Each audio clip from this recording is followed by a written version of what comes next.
এরা তো ওই হাসিনার আমলে এরা একতরফা আলাপ করে গেছে, কেউ এটার কোনো প্রত্যুত্তর দেয় নাই। এরা এখন এটাকে প্রতিষ্ঠিত মনে করতেছে ওইটা চলবে, বাজারে এখন আর চলবে না। উর্দুতে আমি তো সুযোগ পেলে উর্দুতে কথা বলবো, আমি অত ভালো বলি না, আমার পূর্বপুরুষরা বলতো।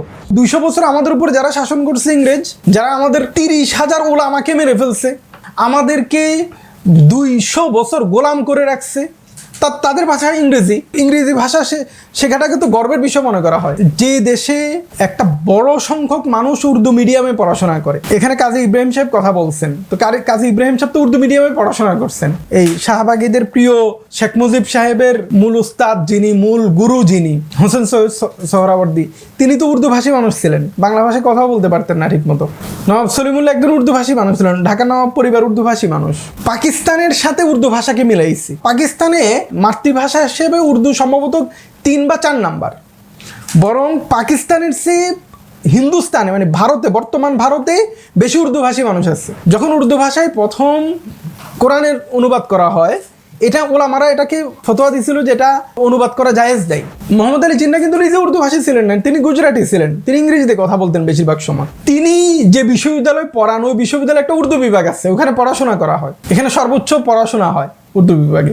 সেই বিশ্ববিদ্যালয়ের অধ্যাপিকা হয়ে তিনি আপত্তি তোলেন যে কেন একটা মানুষ উর্দুতে 1-2 মিনিট কথা বলল। বিবিসির মতো, বিবিসি বাংলার মতো একটা সংবাদ মাধ্যম কে 1-2 মিনিট উর্দুতে কথা বলছে, এটা নিয়ে 2-2টা প্রতিবেদন করে ফেলছে।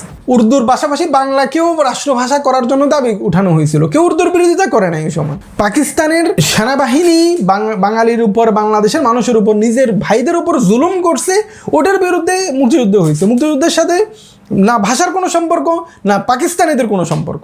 পাকিস্তানের তো জানতো না যে মুক্তিযুদ্ধ হচ্ছে, দেশ যে আলাদা হয়ে গেছে এটা পাকিস্তানের জনগণকেও জানতে দেওয়া হয়নি অনেকদিন পর্যন্ত। তারা পাকিস্তানের কথা বলে মূলত ইসলামকে অ্যাটাক করে, উর্দুর কথা বলে মূলত এরা ইসলামকে অ্যাটাক করে। না পাকিস্তানও তো ইসলাম না, পাকিস্তানে কোনো কালে ইসলাম ছিল নাকি? যদি পাকিস্তানে ইসলাম থাকতো তাহলে পাকিস্তান আর ভাঙতো না। পাকিস্তানে তো কোনো কালে ইসলাম ছিল না সেই অর্থে। এরা তো সরাসরি ইসলামকে অ্যাটাক করতে পারে না, এরা পাকিস্তানকে দিয়ে, এরা উর্দুকে দিয়ে, এরা হেফাজতকে দিয়ে, এরা জামাতকে দিয়ে ইসলামের উপর অ্যাটাক করে। এদের মূল শত্রু ইসলাম, আর কিছুই না। ইসলামপন্থীদের উচিত হলে যেমন উর্দু ভাষা নিয়ে এরা আপত্তি তুলছে, এখন বেশি বেশি উর্দু চর্চা করা উচিত। 71-এর লড়াইও ভাষার বিরুদ্ধে হয় নাই, 52-র ভাষা আন্দোলনও কোনো ভাষার বিরুদ্ধে হয়নি। মুক্তিযুদ্ধ তো হয়েছে পাকিস্তানি সেনাবাহিনীর বিরুদ্ধে, পাকিস্তানি সেনাবাহিনীও বলবো না, পাকিস্তানি জেনারেলদের বিরুদ্ধে। এখনও যেমন ইমরান খান লড়তেছে পাকিস্তানি জেনারেলদের বিরুদ্ধে, পাকিস্তানি জেনারেলদের বিরুদ্ধে লড়াই হয়েছে, পাকিস্তানের জনগণের বিরুদ্ধে লড়াই হয় নাই, ভাষার বিরুদ্ধে লড়াই হয়নি, কোনো কিছুই না। ভূখণ্ডের বিরুদ্ধে লড়াই হয় না, লড়াই হয়েছে পাকিস্তানি জেনারেলদের বিরুদ্ধে, পাকিস্তানিরা ওই পক্ষের রাজনীতিবিদদের বিরুদ্ধে। তো ধর্ম হলো তো শিয়াদের বিরুদ্ধে লড়াই হয়েছে বলতে হবে। যদি ধর্ম হয় তাহলে তো এখানে ধর্ম ছিল শিয়া, তো শিয়াদের বিরুদ্ধে আমরা লড়াই করছি নাকি? সে শিয়া, এবং সে এতটা কট্টর শিয়া যে সে মারা যাওয়ার পর তাকে পাকিস্তানে না, তাকে দাফন করা হয়েছে ইরানে। একটা মানুষের প্রধান আবেগের জায়গা হলো ধর্ম, এরা ধর্মকে অ্যাটাক করে।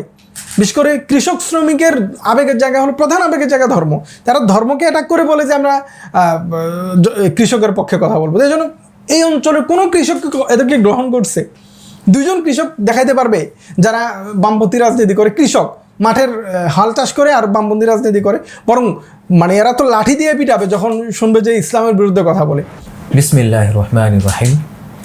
স্যার, সম্প্রতি রাজধানীর বাড়িধারা মাদ্রাসায় ইফতারের একটি আয়োজন শেষে বিএনপির স্থায়ী কমিটির সদস্য সালাউদ্দিন আহমদ এবং দেশের প্রখ্যাত ইসলামিক স্কলার কাজী ইব্রাহিম একটি ঘরোয়া আলোচনায় অংশ নেন, যেখানে কথাবার্তার এক পর্যায়ে তারা উর্দুতে সামান্য সময় কথা বলেন। সেখানে উপস্থিত ছিলেন মাওলানা মামুনুল হক, হাসানাত আবদুল্লাহ সহ অনেকে। তো এই বিষয়টিকে কেন্দ্র করে সামাজিক যোগাযোগ মাধ্যমগুলোতে ব্যাপক প্রতিক্রিয়া দেখাচ্ছে বাম ঘরানার লোকগুলো। বিশেষ করে আমরা যাদেরকে ইসলাম বিদ্বেষী হিসেবে জানি, এরা সবচেয়ে বেশি কড়া প্রতিক্রিয়া দেখাচ্ছে। স্যার, এটা কেন্দ্রিক আমাদের অনেকগুলো প্রশ্ন রয়েছে। আমরা প্রথমেই জানতে চাচ্ছি, এই যে একটি ঘটনা ঘটলো এবং এটাকে কেন্দ্র করে যে প্রতিক্রিয়া দেখানো হচ্ছে, কড়া প্রতিক্রিয়া, এই টোটাল বিষয়টাকে আপনি কিভাবে দেখছেন? আচ্ছা, মানে প্রথম হলো বাংলাদেশের সেকুলার মিডিয়া তো কন্টেন্ট পাচ্ছে না, সাহস পাচ্ছে না, কেউ কোনো বিষয় ইসলামকে অ্যাটাক করার সুযোগ পাচ্ছে না, ইসলামপন্থীদের অ্যাটাক করার খুব একটা সুযোগ পাচ্ছে না। শাহবাগিজম তো তারা এখন ওই খুঁজে বের করছে বিএনপির খুবই গুরুত্বপূর্ণ নেতা এই মুহূর্তে সালাউদ্দিন সাহেব এবং মাওলানা কাজী ইব্রাহিম সাহেবের একটা কথোপকথন।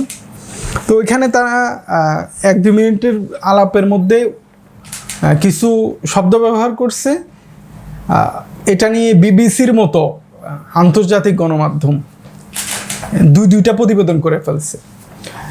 তো প্রথমত তারা বলতেছে উর্দুতে কথা বলছে। আচ্ছা, এখানে উর্দু বলছে, এটার গ্যারান্টি কি? এটা তো হিন্দিও হতে পারে, হিন্দি মিশ্রিত হতে পারে। তো তাদের ওই স্পেশাল টার্গেট হলো উর্দু ভাষা, যেহেতু একটা ইসলাম বান্ধব ভাষা মনে করা হয়। উর্দু সে অর্থে কোনো ইসলামী ভাষা না, বরং উর্দু সে বাংলার সাথে ইসলামের সম্পর্ক অনেক পুরনো। যেহেতু এটাকে ইসলামী ভাষা মনে করা হয়, আরবি হরফে এটা লেখা হয়, তো এই কারণে এটাকে অতি ইসলাম বিদ্বেষের জায়গা থেকে এটাকেও খারাপভাবে দেখা হয় আর কি, ওদের জায়গা থেকে। তো এই কারণে এটার বিরোধিতা হচ্ছে। একটা ভাষায় এখানে যদি ইংরেজিতে কথা বলতো, এটা শিক্ষিত লোক হিসাবে গণনা করা হতো। এখানে কেন উর্দু ভাষায় কথা বলা হলো, কিংবা হিন্দুস্তানি, সে অর্থে এটা উর্দুও না, তারা এটাকে একটা কন্টেন্ট হিসাবে নিচ্ছে। বিবিসির মতো একটা আন্তর্জাতিক গণমাধ্যম, হাজারো ইস্যু থাকার মধ্যে তারা এটাকে নিয়ে দুইটা প্রতিবেদন করে ফেলছে। এবং এটা নিয়ে মৌলানা মামুনুল হক, হাসনাত আবদুল্লাহ, সালাউদ্দিন আহমেদ যিনি কথা বলছেন, তাদের সবার মন্তব্য নিচ্ছে। আসলে তাদের মধ্যে যে একটা ওই সুপ্ত ইসলাম বিদ্বেষ আছে, তারা সেটা উর্দুর উপর দিয়ে দেখাচ্ছে। না হয় উর্দুর সাথে কোনো শত্রুতা হওয়ার কথা না। এখানে অনেক আলাপ আসবে। এখানে যে দেশে একটা বড় সংখ্যক মানুষ উর্দু মিডিয়ামে পড়াশোনা করে, এখনও চলমান, এখানে কাজী ইব্রাহিম সাহেব কথা বলছেন। তো কাজী ইব্রাহিম সাহেব তো উর্দু মিডিয়ামে পড়াশোনা করছেন। উনি হাটাজারি মাদ্রাসায় পড়ছেন, দেওবন্দি মাদ্রাসায় পড়ছেন। তো দেওবন্দি মাদ্রাসায় তো উর্দু মিডিয়ামে পড়াশোনা করা হয় শুরুতে, এরপর আরবি মিডিয়ামে যাওয়া হয়। এইখানে এই রাষ্ট্রের অন্যতম রাষ্ট্রপিতা বলা যায়, এই রাষ্ট্রের অন্যতম প্রধান নেতা ছিলেন হোসেন শহীদ সোহরাওয়ার্দী। এই শাহবাগীদের প্রিয় শেখ মুজিব সাহেবের মূল উস্তাদ যিনি, মূল গুরু যিনি, হোসেন শহীদ সোহরাওয়ার্দী, তিনি তো উর্দুভাষী মানুষ ছিলেন, বাংলা ভাষায় কথাও বলতে পারতেন না ঠিক মতো। তো ওনার মা বিখ্যাত উর্দু কবি ছিলেন। এই রাষ্ট্রের এখনও এই মুহূর্তেও এই রাষ্ট্রের ঢাকা বিশ্ববিদ্যালয়ের প্রধান শিক্ষালয়ে উর্দু বিভাগ নামে একটা বিভাগ আছে, যেখানে উর্দুর উপর পড়াশোনা হয়। সেখানে উর্দু ভাষায় কেন কথা বললো, এটা নিয়ে আপত্তি। মজার ব্যাপার হলো, আমি শুনলাম বিবিসির আজকে যে প্রতিবেদনটা একটু আগে আমি দেখলাম, ওখানে একজন ঢাকা বিশ্ববিদ্যালয়ের একজন অধ্যাপিকা, তিনি বলতেছেন উর্দুটা উর্দুটা নিয়ে প্রতিক্রিয়া হচ্ছে এজন্য যে উর্দুটা আমাদের ভাষা না। তিনি যে বিশ্ববিদ্যালয়ে শিক্ষকতা করেন, ওই বিশ্ববিদ্যালয় 1 নম্বর বিষয় হলো ওই বিশ্ববিদ্যালয়ের প্রতিষ্ঠাতা, এই বিশ্ববিদ্যালয়ে যিনি প্রতিষ্ঠা করছেন তিনি একজন উর্দুভাষী মানুষ ছিলেন। নবাব সলিমুল্লাহ একজন উর্দুভাষী মানুষ ছিলেন, ঢাকা নবাব পরিবার উর্দুভাষী মানুষ। তিনি যে বিশ্ববিদ্যালয়ে চাকরি করেন, ওই বিশ্ববিদ্যালয়ে উর্দু বিভাগ নামে একটা বিভাগ আছে, যেখান থেকে পড়াশোনা করে সর্বোচ্চ পড়াশোনা করা হয়। তিনি আসলে এদের সমস্যাটা হলো, এরা পাকিস্তানের সাথে উর্দু ভাষাকে মিলাইছে। আসলে তো পাকিস্তানে উর্দুভাষী মাতৃভাষা হিসেবে উর্দু সম্ভবত 3 বা 4 নাম্বার, বরং পাকিস্তানের চেয়ে হিন্দুস্তানে ভারতে, বর্তমান ভারতে বেশি উর্দুভাষী মানুষ আছে সংখ্যায়। পাকিস্তানে কম, পাকিস্তানে সম্ভবত এটা মাতৃভাষা হিসাবে 4 নাম্বার বা 3 নাম্বার। তো এই জায়গায় এদের ওই বিদ্বেষটা কোথায়? বিদ্বেষটা হলো তাদের মূলত ইসলামের প্রতি যে বিদ্বেষ, ওইটা থেকে উর্দু ভাষার প্রতি ওদের বিদ্বেষ দেখাচ্ছে না। উর্দু ভাষা পাকিস্তানের হলে তো 200 বছর আমাদের উপর যারা শাসন করছে ইংরেজ, যারা আমাদের শুধু 30,000 ওলামাকে মেরে ফেলছে একটা ঘটনাকে কেন্দ্র করে, আমাদেরকে 200 বছর গোলাম করে রাখছে, তাদের ভাষা ইংরেজি ভাষা শেখাটাকে তো গর্বের বিষয় মনে করা হয়। এগুলো প্রধানতম এই জিনিসগুলো কোনো কালেই এটা শুধুমাত্র উর্দু বিদ্বেষ বা পাকিস্তান বিদ্বেষ না। এখন তো সরাসরি পাকিস্তান বিদ্বেষ বা ইসলাম বিদ্বেষ হিসাবে সামনে আসতে পারতেছে না। এরা উর্দুটাকে মানে এখানে তারা ব্যবহার করতেছে উর্দু ভাষার বিদ্বেষের মানে অজুহাত দিয়ে তাদের যে ভেতরে যে ইসলামের প্রতি বিদ্বেষ আছে ওটা ফুটিয়ে তুলতেছে। এখানে যদি মানে সালাউদ্দিন সাহেব এবং কাজী ইব্রাহিম সাহেব ইংরেজিতে কথা বলতো তাদের কিছু যায় আসতো না। ভাষা কি করে আবার মানে এটা ইসলামের কোনো ভাষা না উর্দু। এই ভাষা এই অঞ্চলের মানুষ থেকে জন্ম নেওয়া একটা ভাষা। এই ভাষা মানে হিন্দুস্তানের মানুষদের বলার ধরন, হিন্দুস্তানের মানুষদের শব্দ যে যে ধরনের ভাষা ব্যবহার করে ওই শব্দ এবং আরব ও ইরান থেকে মানে পারস্য থেকে কিছু শব্দ নিয়ে ফার্সি ভাষা থেকে আরবি এবং ফার্সি ভাষা এবং হিন্দুস্তানি ভাষা থেকে নিয়ে একটা ভাষা বানানো হয়েছে। এটা শঙ্কর জাতের ভাষা বলা যায় এটাকে। এটা মুঘলদের সময় এই ভাষাটা প্রতিষ্ঠিত হয়েছে। এটা এই অঞ্চলের ভাষা। এটা বরং এই ভাষায় যখন আমি এর আগেও বলছি, এটা যখন উর্দু ভাষায় প্রথম কোরআনের অনুবাদ করা হয়, এটা ওলামারা এটাকে ফতোয়া দিয়েছিল যে এটা অনুবাদ করা জায়েজ দেয়। উর্দু ভাষাটা একটা অশ্লীল ভাষা, এই ভাষায় কেন কোরআনের অনুবাদ করা হচ্ছে? বরং উর্দুর সে ইসলামের সাথে অনেক আগে থেকে কানেক্টেড হলো বাংলা ভাষা। তো উর্দুর প্রতি বিদ্বেষের জন্য যে ওই মানে ইসলামের নামে তৈরি হওয়া পাকিস্তানের এটা রাষ্ট্রভাষা, একমাত্র উর্দুকে রাষ্ট্রভাষা করতে চাইছিল, সেটাও অনেক আলোচনার বিষয়। এটা এমন না যে বাংলা ভাষাকে কেউ নিষিদ্ধ করতে যাচ্ছিল, উর্দুকে প্রধানতম রাষ্ট্রভাষা করে ফেলছিল। যিনি এই সিদ্ধান্ত নিয়েছিলেন তিনিও কিন্তু উর্দু ভাষী ছিলেন না, তিনি উর্দুতে খুব একটা ভালো বলতেন না। মোহাম্মদ আলী জিন্নাহ, যিনি মানে আমাদের কায়েদে আজম, যিনি এই ভূখণ্ডকে হিন্দুস্তান থেকে আলাদা করে রাষ্ট্র বানাইছেন, যে কারণে আজকে আমরা বাংলাদেশ পাইছি, মোহাম্মদ আলী জিন্নাহ কিন্তু নিজে উর্দু ভাষী ছিলেন না, তিনি গুজরাটি ছিলেন, তিনি ইংরেজিতে কথা বলতেন বেশিরভাগ সময়। তো এই যে মানে উর্দুকে ওই থেকে টার্গেট করা হয়েছে এবং উর্দুর হরফগুলো ইংরেজি আরবি, এটাও তাদের একটা দুঃখ। তো এগুলো পুরোটাই মানে যা করতেছে এগুলো পুরোটাই ইসলামের প্রতি যে এদের একটা সুপ্ত ইসলাম বিদ্বেষ, ইসলামোফোবিয়া থেকে উর্দুর প্রতি এই বিদ্বেষ। না হয় তারা আমাদের উপরে জুলুম করা ইংরেজি ভাষাকে ওরা খুবই পছন্দ করে। এরা হোসেন শহীদ সোহরাওয়ার্দী, যিনি উর্দুভাষী মানুষ ছিলেন, তাকে তারা মানে গণতন্ত্রের মানসপুত্র বলে। সব কিছু ঠিক আছে, কিন্তু এবং একজন উর্দুভাষীর দেওয়া বিশ্ববিদ্যালয়, যেটা আমাদের প্রধান বিশ্ববিদ্যালয়, এটা একজন উর্দুভাষীর দেওয়া উপহার। এটা উর্দুভাষী তার জীবনের সব সম্পদ দিয়ে বিশ্ববিদ্যালয়টা প্রতিষ্ঠা করছেন। এগুলো হলো সুপ্ত ইসলামোফোবিয়া, এই জন্যই এরা এই ধরনের আচরণ করতেছে। স্যার, আপনি ঢাকা বিশ্ববিদ্যালয়ের একজন অধ্যাপক, যিনি সামিনা লুৎফা নামে পরিচিত, তাকে নিয়ে ইতিমধ্যে বেশ বিতর্ক হয়েছে। তো এই যে রাজনৈতিক পট পরিবর্তন হয়েছে দেশে, যেখানে বর্তমান যে বিপ্লবটা সংঘটিত হলো, বিশাল বড় একটা স্পিরিট ছিল, ইসলামিক স্পিরিট। তো এরকম একটা বিপ্লব বা গণ অভ্যুত্থান হওয়ার পরেও কিভাবে মুসলিমদের প্রতিষ্ঠিত এবং হচ্ছে আপনি নওয়াব সলিমুল্লাহর কথা বলছিলেন, যার অনুদানে এই বিশ্ববিদ্যালয়টি প্রতিষ্ঠিত হয়েছিল, তার বিশ্ববিদ্যালয়ে এবং এই একটা গণ অভ্যুত্থানের পরে কিভাবে এই ধরনের ইসলাম বিদ্বেষী অধ্যাপক বিশ্ববিদ্যালয়ে টিকে থাকতে পারে? এই যে সামিনা লুৎফারা তো মানে ওরা ডাবল গেম খেলতে জানে। তো ওরা যখন দেখছে হাসিনার পতন হয়ে যাচ্ছে, তো এরা এদিকটাও তরিতেও পা দিচ্ছিল। তো তার অনেক অনেক বিতর্কিত কর্মকাণ্ড আছে। এটা মানে কোন লেভেলের মূর্খ মহিলা, আমি দুঃখিত এই শব্দ ব্যবহার করার জন্য। তিনি যে বিশ্ববিদ্যালয়ে পড়ান, ওই বিশ্ববিদ্যালয়ে একটা উর্দু বিভাগ আছে, ওখানে পড়াশোনা করা হয়, এখানে সর্বোচ্চ পড়াশোনা হয় উর্দু বিভাগে। সেই বিশ্ববিদ্যালয়ের অধ্যাপিকা হয়ে তিনি আপত্তি তোলেন যে কেন একটা মানুষ উর্দুতে 1-2 মিনিট কথা বলল। উর্দুতে অবশ্যই কথা বলবে। আমাদের মাদ্রাসাগুলো, আমি এটার যদিও একাডেমিকভাবে আমি মনে করি না যে আমার মত হলো উর্দু ভাষার পড়াশোনার ক্ষেত্রে উর্দু ভাষাকে প্রাথমিকভাবে ব্যবহার করা উচিত না, মাতৃভাষায় পড়াশোনা করা উচিত। অর্থাৎ মাদ্রাসাগুলোতে যে উর্দুর চর্চা, এটা আমার পছন্দ না, কিন্তু উর্দু ভাষা আমার পছন্দ। কেউ যদি উর্দু ভাষা শিখতে চায়, যেমন আমার উর্দু পছন্দ, আমি নিজে উর্দুতে টুকিটাকি লিখতেও পছন্দ করি, শুনতে পছন্দ করি, আমার ভালো লাগে, উর্দু সাহিত্য ভালো লাগে।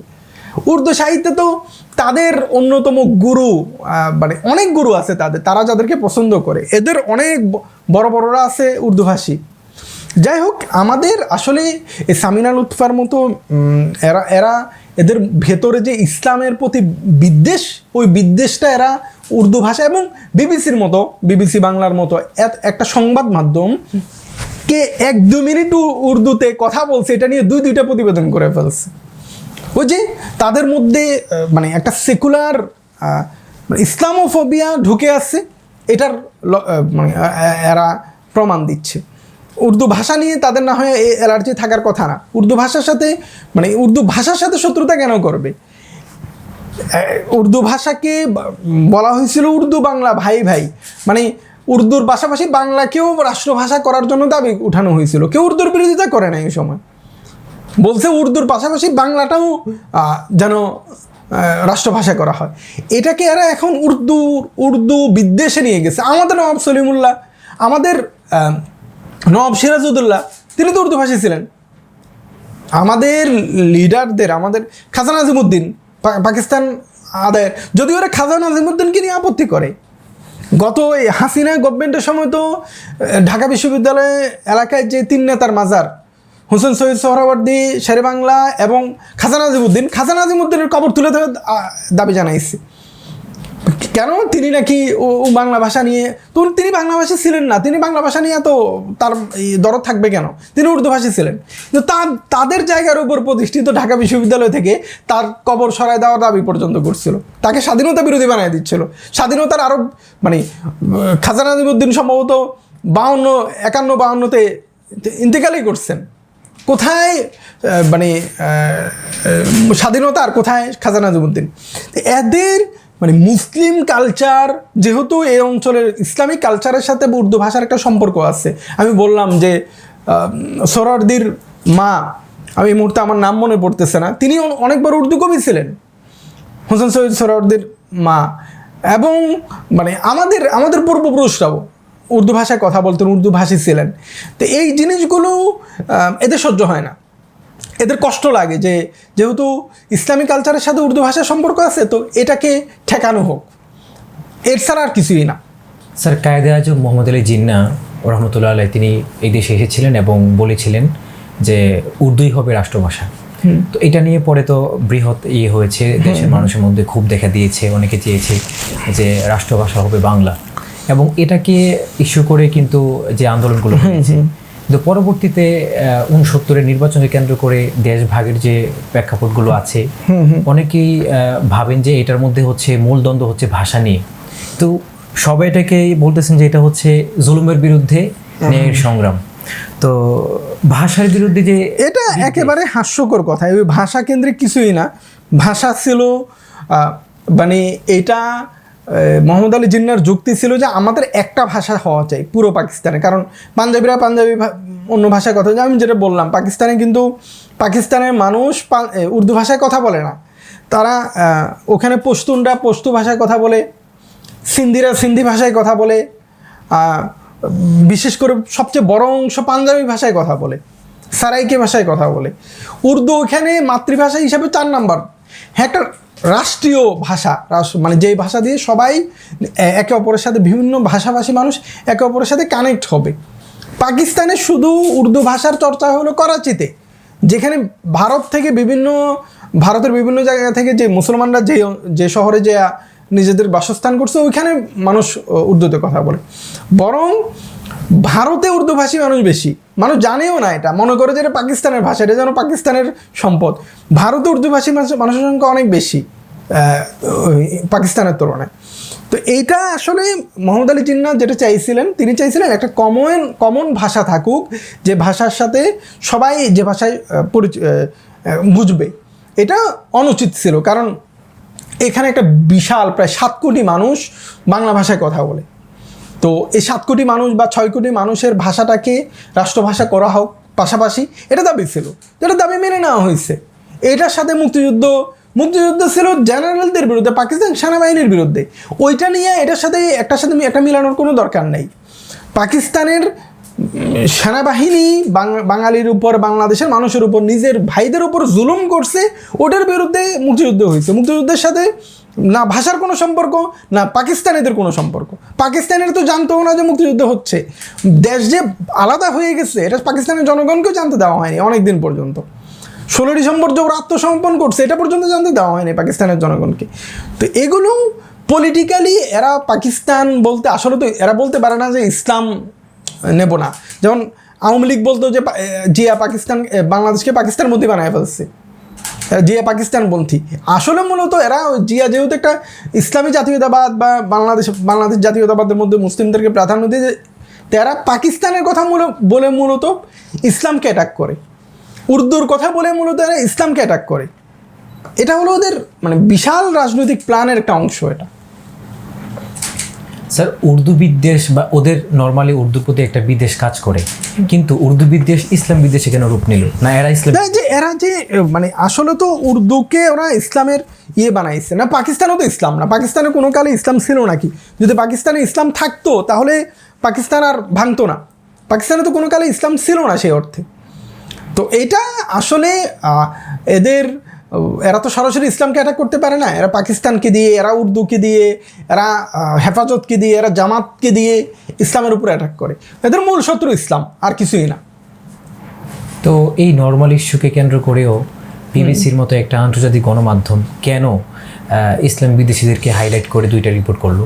এটা বিবিসির মধ্যে মানে ওই সেকুলাররা এখনো বসে আছে, যাদের চিন্তার মধ্যে বিবিসি তো বিবিসি, এগুলো বিবিসির হিন্দি যদি দেখা হয় এটা হিন্দুত্ববাদের সমর্থক এরা। বিবিসি হিন্দি, উর্দুতে মনে হবে এরা এক ধরনের, বাংলা এরা আরেক ধরনের। এরা আসলে বিবিসি বুঝতেছে না যে এখন মানুষ ভাষা বোঝে। ওদের উর্দু ভাষী চ্যানেলটাও মানুষ দেখে, হিন্দিটাও দেখে। ওদের বাংলাদেশ নিয়ে অপপ্রচার তো বিবিসি হিন্দিও যুক্ত আছে। তো এগুলো আছে বিবিসির মধ্যে এখনও বসে আছে ওই ধরনের লোকগুলো, যাদের টার্গেট হয়ে যায় যে মানে তুলনামূলক ধর্ষণ হাসিনার সময় এর চেয়ে কয়েক গুণ বেশি হয়েছে। ওগুলো সব বাদ, এখন টার্গেট হলো শুধু ডক্টর ইউনূসের সময় মনে হয় ধর্ষণের মহামারী চলতেছে। এগুলো এরা সব কিছুতে এই ধরনের চরিত্র নিয়ে আসতেছে। স্যার, এটা একটা অনেক পুরনো প্রশ্ন যে 71-এর যুদ্ধ হয়েছে ইনশাআল্লাহর মাধ্যমে এবং ইসলামী স্পিরিটগুলোকে কাজে লাগিয়ে, নারে তাকবীর, লিল্লাহি তাকবীর। তো এই যে আমাদের মুক্তিযুদ্ধ যেটা হচ্ছে পুরোপুরি ইসলামী জোশ এবং জজবাকে কাজে লাগিয়ে হয়েছে, তো এর পরবর্তী প্রেক্ষাপটে যে ইসলাম বিদ্বেষ তৈরি হলো বা ইসলাম মুসলিমদের, এগুলোর এই মিডিয়া একটা বড় অস্ত্র হিসাবে করছে। মানে ইয়াহিয়া খান যে প্রথমত সে অর্থে মুসলিম না, মানে আমাদের বৃহৎ অংশ ওলামারা তাকে মুসলিমও মনে করতো না। সে শিয়া, এবং সে এতটা কট্টর শিয়া যে সে মারা যাওয়ার পর তাকে পাকিস্তানে না, তাকে দাফন করা হয়েছে ইরানে।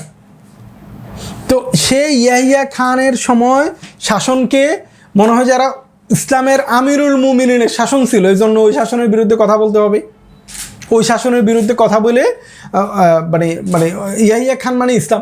ইয়াহিয়া খান মানে যুদ্ধ চলতেছে এখানে, সে সুইমিং পুলের মতো 8-10টা মেয়ে নিয়ে ফষ্টি নষ্টি করতেছে। নূরজাহানের মতো গায়িকাকে নিয়ে সে রাতের পর রাত কাটাচ্ছে, যুদ্ধ চলতেছে এখানে। তো এরকম একজন শাসকের শাসনকে ওরা পাকিস্তানের শাসনটাকে ইসলাম দেখাচ্ছে।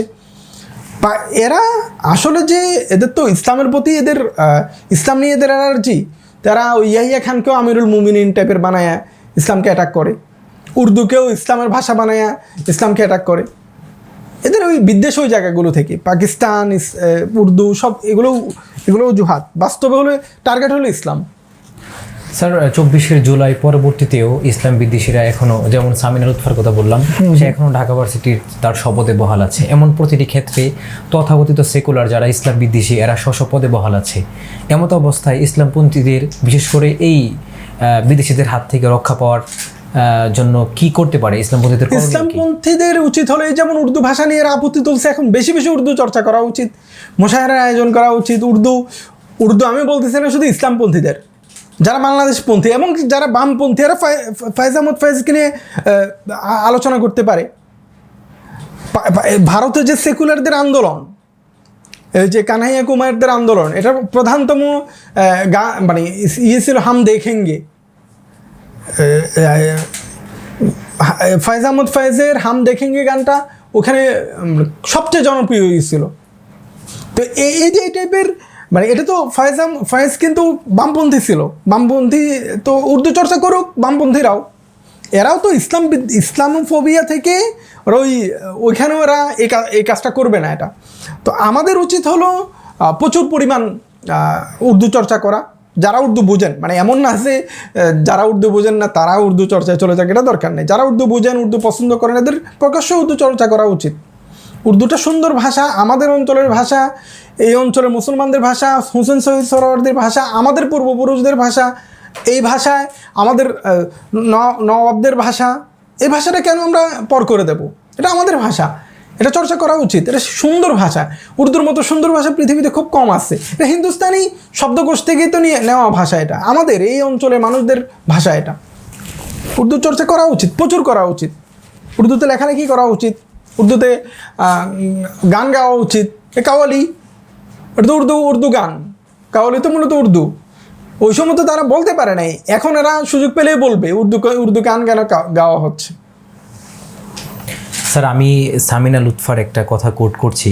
সে বলছে বিবিসি বাংলাকে যে বাংলাকে রিপ্লেস করে যেহেতু উর্দুকে চাপিয়ে দেওয়ার চেষ্টা করা হয়েছিল, তারপরে লোকেরা আন্দোলন করে জানমাল দিয়ে বাংলা ভাষাকে পাকিস্তানের রাষ্ট্রভাষার অন্তর্ভুক্ত করতে হয়েছিল। সেটা তো আসলে আমাদের রাজনৈতিক ইতিহাসের একটা গুরুত্বপূর্ণ মাইলফলক। তার এই উর্দুকে তো রিপ্লেস করে নাই কেউ, বাংলাকে কেউ রিপ্লেস করে নাই।